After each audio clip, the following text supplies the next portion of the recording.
আপনার কাছে কি তথ্য আছে, আর এই চতুর্থ দিনে এসে ক্যাম্পাসের পরিস্থিতি কেমন দেখছেন?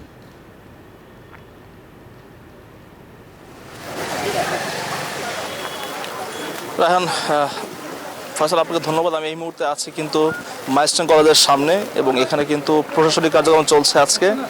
এবং তবে শিক্ষার্থীদের ক্লাস শুরু হবে হচ্ছে রবিবার, এবং সেদিন কিন্তু নবম ও দশম শ্রেণীর ক্লাস চলবে। এরপরে ধাপে ধাপে কিন্তু বিভিন্ন ক্লাসে ক্লাস শুরু হবে বলে জানিয়েছেন এখানকার গণসংযোগ কর্মকর্তা বুলবুল। সেদিন যে ঘটনাটি ঘটেছিল তা কিন্তু এখানকার শিক্ষার্থীদের মনে বড় একটা দাগ কেটে গিয়েছে, তার প্রভাব কিন্তু আজও রয়ে গিয়েছে। আমাদের সাথে আছেন একজন শিক্ষার্থী, মাইলস্টোনের রায়হান। সে ঘটনাস্থলে ছিলেন এবং সব দেখেছিলেন। রায়হান, তুমি কি দেখেছিলে ওই দিন, কি হয়েছিল? আমি আমার বন্ধুদের সাথে এখানে একটা মাঠের সামনে, যে বড় মাঠটা, তার সামনে দাঁড়িয়ে দাঁড়িয়ে গল্প করতেছিলাম। হুট করে আমার একটা বন্ধু বলো পিছে তাকা, তখন পিছে তাকা দেখি কি একটা প্লেন ঠিক করে মানে একদম চোখের সামনে করে একদম একটা ফ্রেন্ডের গায়ের থেকে পরে একদম ছিন্ন বিচ্ছিন্ন করে চলে গেছে আমার চোখের সামনে। এরপর আমার একটা ফ্রেন্ড দেখে আস্তে আস্তে বের হয়ে আসতেছে, পুরো গা ঝলসে গেছে পুরা। মানে হচ্ছে শামীম, ক্লাস 6-এ পড়ে।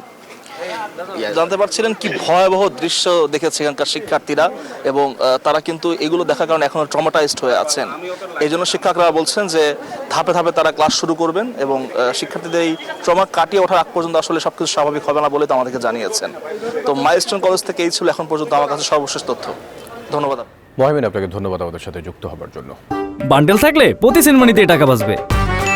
বিকাশ সেনমানি বান্ডিল কিনে জিতুন প্রতি লেনদেনে।